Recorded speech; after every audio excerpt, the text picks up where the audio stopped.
Hi everybody, I'm here today in this video to talk a little bit about copyright and what's it all about and why it might be important for us as materials writers and as teachers.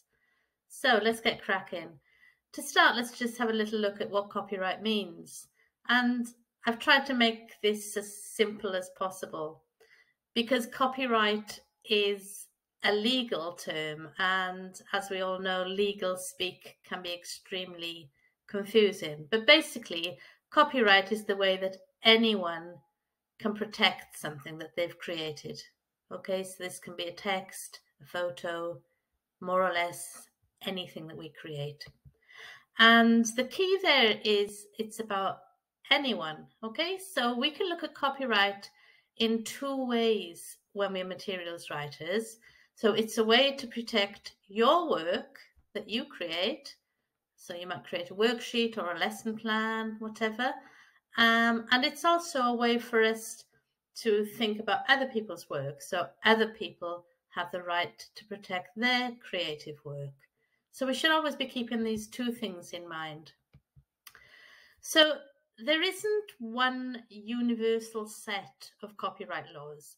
But on saying that, there are and have been many signed agreements around the world in terms of copyright. So each country's laws are unique, but on saying that, they are probably more or less identical.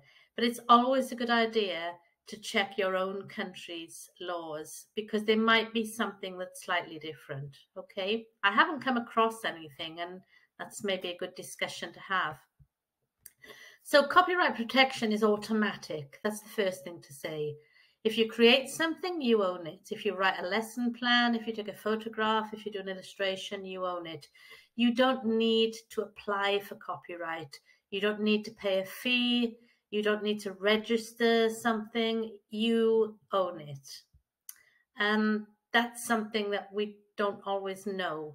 Okay, so if you want to, you can take more steps to protect your work.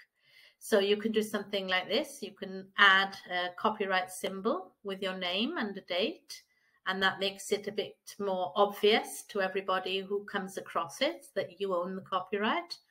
Or you can get a license to protect your copyright, and you can do two different things. You can pay for a license. So that would be like a little bit like a contract. If somebody wants to use something that you've created, maybe a whole series of lessons or whatever, you can get this contract, like this license, created by a lawyer. You pay for it, everybody signs, and it's very official.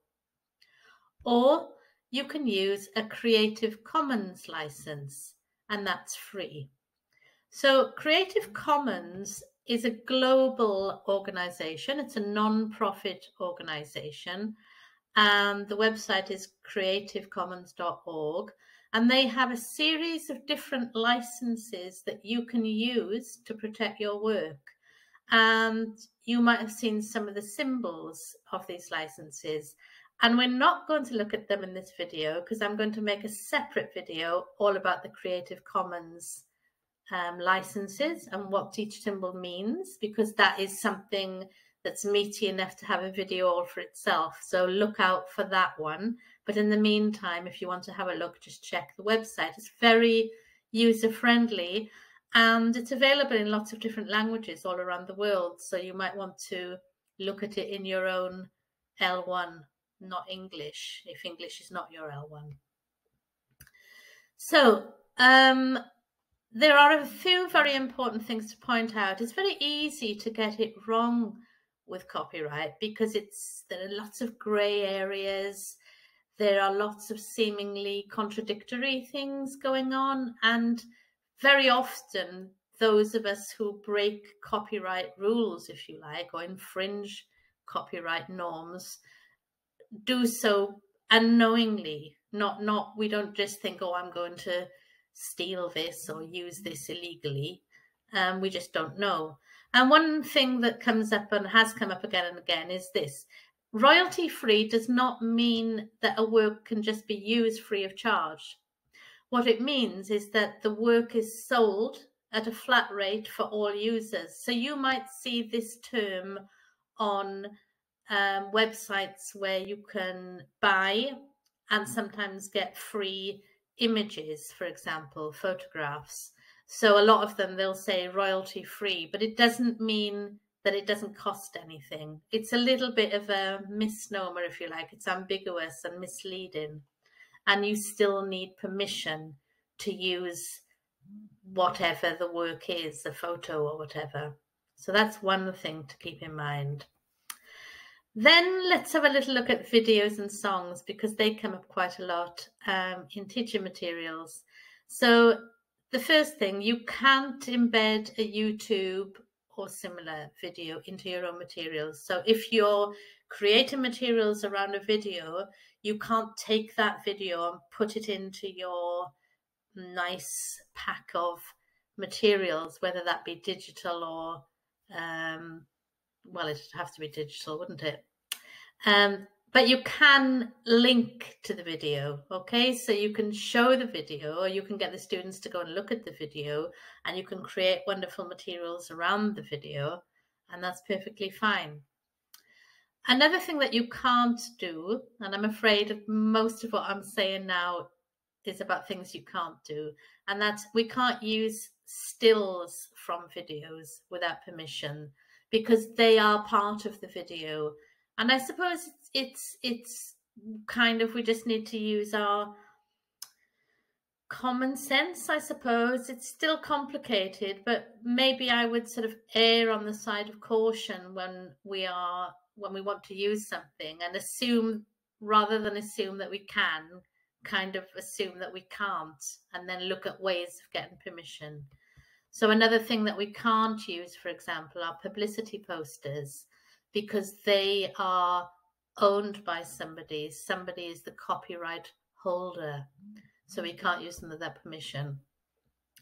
And sadly, the same goes for song lyrics. We can't use those without permission. That's why very often course books, like especially with certain age groups where they use more songs, but they don't use pop songs or well-known songs, it's because either they can't get permission, or they could get permission but they would cost an arm and a leg, so they get writers to write new songs. Of course, sometimes some of these things you can get permission, okay? So it's a case of finding out, it's a case of contacting the copyright holder. That might be a publisher, or it might be an individual, it might be an organization. And with some works, over a certain period of time, after a certain period of time, they might be in the public domain, and therefore they'll be free of copyright.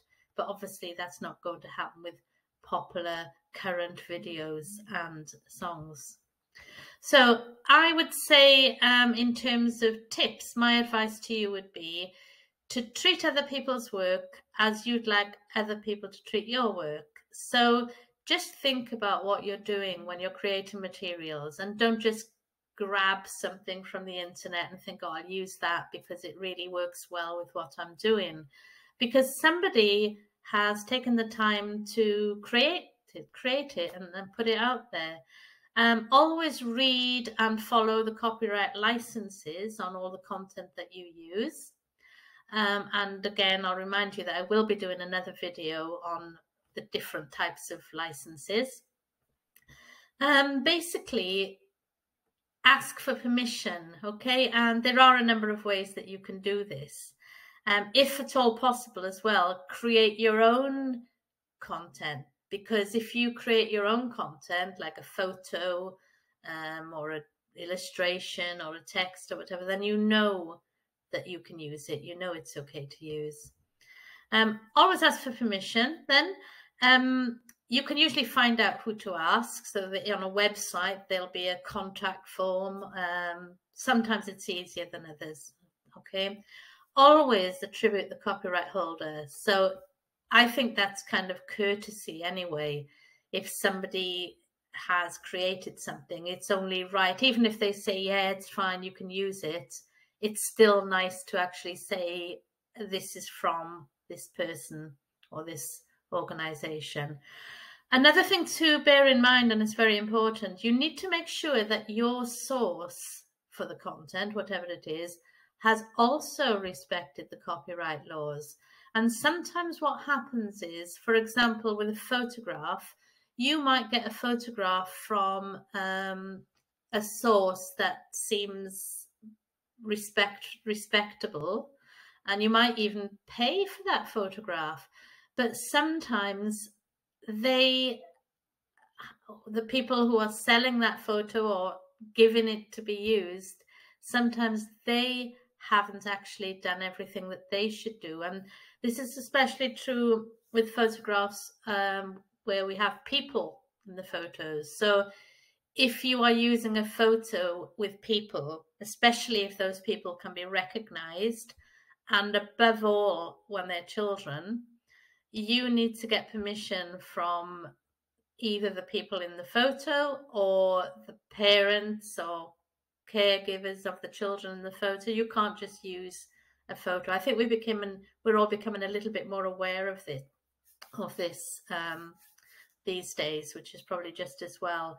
So whatever you do, respect the copyright laws and don't risk breaking the laws. And I always say to teachers that I'm working with, basically, if in doubt, leave it out.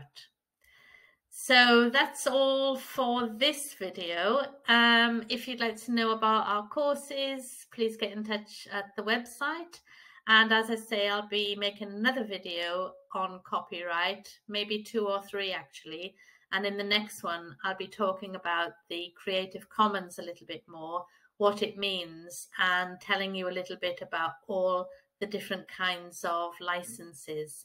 So thanks for listening, thanks for watching, and good luck with your materials.